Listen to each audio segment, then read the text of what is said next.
পোনপ্ৰথমতে আজি মই সকলোলৈকে ৰঙালী বিহুৰ আগতীয়াকৈ শুভেচ্ছা যাচিছোঁ। আজি মই আপোনালোকৰ ওচৰলৈ লৈ আহিছোঁ তিল পিঠা বনোৱা পদ্ধতি। মই একেবাৰে কম পৰিমাণৰ সামগ্ৰী লৈ লৈছোঁ, মাত্ৰ আপোনালোকক দেখুৱাৰ কাৰণে ৬-৭খন মান মই পিঠা বনাবলৈ গৈ আছোঁ। মই বিহুৰ পিঠা অকণমান দেৰিকৈ বনাম, গতিকে আপোনালোকে যাতে আগতীয়াকৈ বনাব পাৰে তাৰ কাৰণে কেইখনমান পিঠা বনাবলৈ গৈ আছোঁ। তেন্তে আহকচোন চাওঁ ইয়াৰ বাবে আমাক কি বস্তুৰ প্ৰয়োজন হ'ব। ৬-৭খন মান পিঠা বনোৱাৰ কাৰণে মই ১.৫ কাপ বৰা চাউলৰ গুড়ি লৈ লৈছোঁ। বৰা চাউলৰ গুড়ি ৰেচিপিটো আপুনি মোৰ চেনেলতে চাব পাৰে। আধা কাপ গুড় লৈ লৈছোঁ আৰু আধা কাপ তিল লৈ লৈছোঁ। তিলখিনি মই ভালদৰে ধুই চাফা কৰি ভালদৰে শুকুৱাই লৈ লৈছোঁ। প্ৰথমতে মই কেৰাহীটো গেছৰ ওপৰত দি দিছোঁ আৰু গেছৰ ফ্লেমটো মিডিয়াম কৰি তিলখিনি ইয়াতে এড কৰি দিছোঁ। তিলখিনি মই মিডিয়াম ফ্লেমত ৪ৰ পৰা ৫ মিনিট সময় মাত্ৰ তিলখিনি যাতে অকণমানকৈ ফুটিবলৈ আৰম্ভ কৰে তেতিয়ালৈকে মই ফ্ৰাই কৰি ল'ম। আৰু যেতিয়া অকণমান ফুটিবলৈ আৰম্ভ কৰিব আপুনি মন কৰিব তিলৰ পৰা এটা ধুনীয়া গোন্ধ ওলাব, তেতিয়া আপুনি গেছটো অফ কৰাই ল'ব। কণ্টিনিউৱাছ লৰাই এইখিনি ভাজি ল'ব। এইখিনি হৈ গৈছে, এতিয়া মই গেছটো অফ কৰাই দিছোঁ আৰু ঠাণ্ডা হ'বলৈ ৰাখি দিছোঁ। ঠাণ্ডা হোৱাৰ পিছত এইখিনি মই ভালদৰে পিচি ল'ম। এতিয়া মই পুনৰ কেৰাহীটো লৈ লৈছোঁ। একেখন কেৰাহীতে গুড়খিনি দি লৈছোঁ আৰু সৰু চামুচেৰে ২ চামুচ পানী দি দিছোঁ। এইখিনি ২ মিনিটমান সময় গুড়খিনি গলি যোৱালৈকে মই ল' মিডিয়াম ফ্লেমত ভালদৰে এইখিনি লৰাই থাকিম। গুড়খিনি ভালদৰে গলি গৈছে ২ মিনিটমান পিছত। এতিয়া মই গেছটো অফ কৰাই লৈছোঁ আৰু গেছটো অফ কৰাই গুড়খিনিত মই কমকৈ যিখিনি পিচি লৈছিলোঁ, এয়া দেখিছে পিচি লোৱা তিলখিনি ভালদৰে মিহিকৈ বটি লৈছোঁ। এইখিনি মই অকণমানকৈ এড কৰি মিক্স কৰাই দি গৈ আছোঁ। ঠিক এনেদৰে মিক্স কৰাই দি গৈ আছোঁ। আপুনি যিমান পৰিমাণৰ তিল লয় ঠিক সেই অনুপাতে গুড় ল'ব আৰু গুড়খিনিত মিক্স কৰাই গৈ থাকিব। একেবাৰে পনীয়া নকৰিব, গোটাকৈ ৰাখিব। ঠিক এনেদৰে অলপকৈ মিক্স কৰাই দি গৈ আছোঁ। এয়া চাওক দেখিবলৈ পাইছে, গোটেইখিনি তিল দি দিছোঁ, মিক্স কৰাই লৈছোঁ।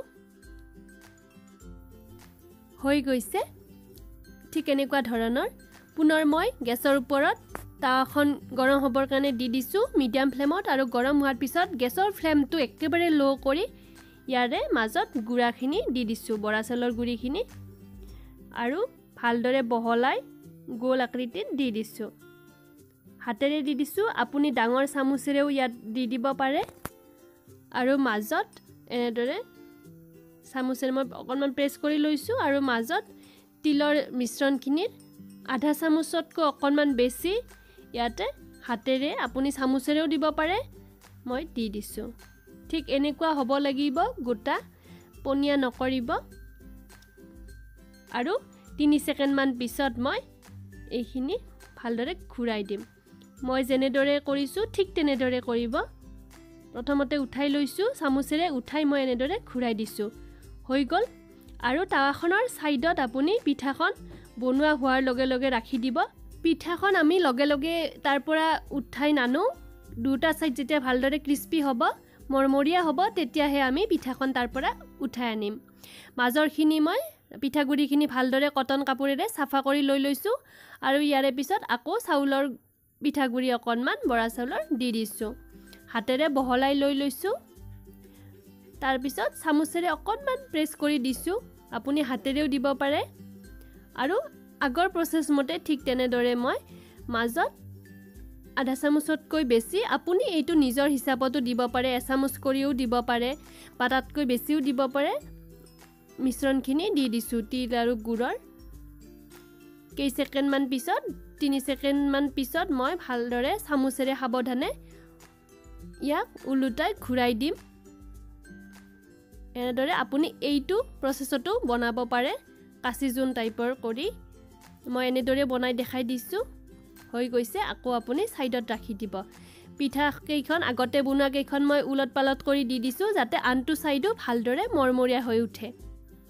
আকৌ মই কটন কাপোৰেৰে আনখন পিঠা বনোৱাৰ আগতে ভালদৰে চাফা কৰি লৈ লৈছোঁ। পিঠাগুড়িখিনি দি দিছোঁ। ঠিক আগৰ প্ৰচেছ মতে ৰিপিট কৰি গৈ আছোঁ। এনেদৰে আপুনি গোটেই কেইখন পিঠা যিমানখিনি আপুনি পিঠা বনাব বিচাৰিছে ঠিক এনেদৰে আপুনি বনাই ল'ব বহুত সহজ হয় আৰু বহুত টেষ্টি হয় আপুনি নিশ্চয়কৈ ট্ৰাই কৰি চাব মই যেনেদৰে বনাইছোঁ আৰু কেনেকুৱা পালে বনাই কেনেকুৱা হ'ল মোক কমেন্ট বক্সত আপুনি কমেন্ট কৰিব একেবাৰে নাপাহৰিব যদি ভিডিঅ'টো চাই আপোনালোকে ভাল পালে তেতিয়াহ'লে লাইক কৰিব শ্বেয়াৰ কৰিব লগতে মোৰ চেনেলটোক যদি এতিয়ালৈকে সাবস্ক্ৰাইব কৰা নাছিল তেতিয়াহ'লে নিশ্চয়কৈ সাবস্ক্ৰাইব কৰিব এতিয়ালৈকে আহিছোঁ ধন্যবাদ